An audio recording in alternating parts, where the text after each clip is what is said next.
લોક સાહિત્યકાર દેવાયત ખવડ ફરી ચર્ચામાં આવ્યા છે। અમદાવાદના સાણંદ નજીક મોડી રાત્રે તેમના ડ્રાઈવર પર હુમલો કરીને કાર જપ્ત કરવાની ઘટના બની હોવાનો આક્ષેપ છે।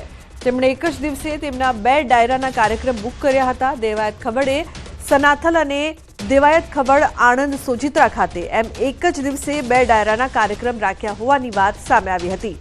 એક ડાયરામાં દેવાયત ખવડ ન પહોંચતા તેમના ડ્રાઈવર પાસેથી કારની ચાવી લઈ લીધી અને તેના પર હુમલો કરીને કાર જપ્ત કરી લીધી હોવાનું દેવાયત ખવડે જણાવ્યું। ખવડે જણાવ્યું કે 2 ડાયરા હતા। સનાથલ ડાયરામાં પબ્લિક નહોતી, તેથી હું અન્ય ડાયરામાં ગયો હતો।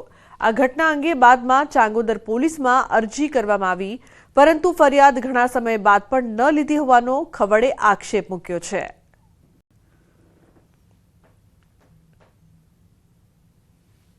એટલે આ લોકોએ 2 ગાડી પાછળ કરી, મહિન્દ્રા થાર અને ઇનોવા।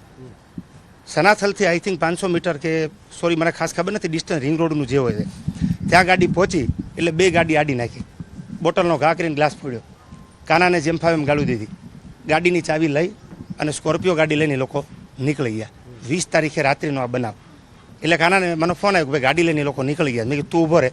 ત્યાં હું 2 વાગે આઈ થિંક પહોંચી ગયો અમદાવાદ, આણંદ બાજુથી આવો।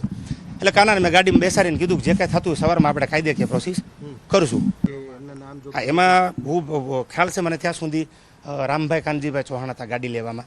ત્યાં બબાલ કરી એમાં બધા ભેગા હતા ગાડી બોલવામાં। પહેલા દેવાયતભાઈ ખવડ દ્વારા 2 ડાયરાનું આયોજન કરવામાં આવ્યું હતું, જે પેરેલલ ચાલેલા હતા। આ ઉપરાંત દેવાયતભાઈ દ્વારા એક ડાયરામાં હાજરી ન આપી શકવાથી તેમના ચાહકો દ્વારા ચાંગોદર પોલીસ સ્ટેશનના વિસ્તારની અંદર તેમની ગાડી આંચકી લેવાની તેમની ફરિયાદ છે, જે બાબતે તેમણે અરજી આપેલી છે। અરજીમાં પોલીસ તપાસ કરે છે। આ બાબતે ફરિયાદીઓનું નિવેદન છે એ વારે વારે ફરે છે। આ બાબતે તથ્યોની ચકાસણી કરવી જરૂરી બને છે। આથી તથ્યોની ચકાસણી કર્યા બાદ ચોક્કસપણે ગુનો દાખલ કરવામાં આવશે અને કોઈ પણ આરોપીને બક્ષવામાં નહીં આવે। તો દાહોદના ઝાલોદ નગરપાલિકા ચૂંટણી પરિણામ વિજેતા ઉમેદવારો ભૂગર્ભમાં હોવાના મામલે ઉમેદવારે જ કર્યો છે ખુલાસો। વિજેતા સભ્યો મંદિર દર્શન કરવા માટે ગયા હોવાનો કર્યો ખુલાસો। વોર્ડ નંબર 3ના ભાજપના વિજેતા ઉમેદવાર અનિલ ભાભોરે આપી છે પ્રતિક્રિયા। કહ્યું 8 અપક્ષના અને 10 ભાજપના ઉમેદવારો મંદિરમાં દર્શન કરવા ગયા છીએ। પાર્ટી જે નિર્ણય લે તે માન્ય હોવાનું પણ ભાજપા જિલ્લા પ્રમુખને જાણ કરી હોવાની પણ તેમણે વાત કરી છે। હું અનિલભાઈ ગવજીભાઈ ભાભોર વોર્ડ નંબર 3માંથી ચૂંટાયેલો સભ્ય છું।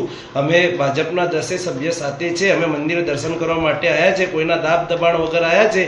અમે જેને પણ પાર્ટી મેન્ડેટ આપશે એની સાથે રહીશું। આ જાણ અમે ભારતીય જનતા પાર્ટી પ્રમુખને, જિલ્લા પ્રમુખને કરી ચૂકેલ છે।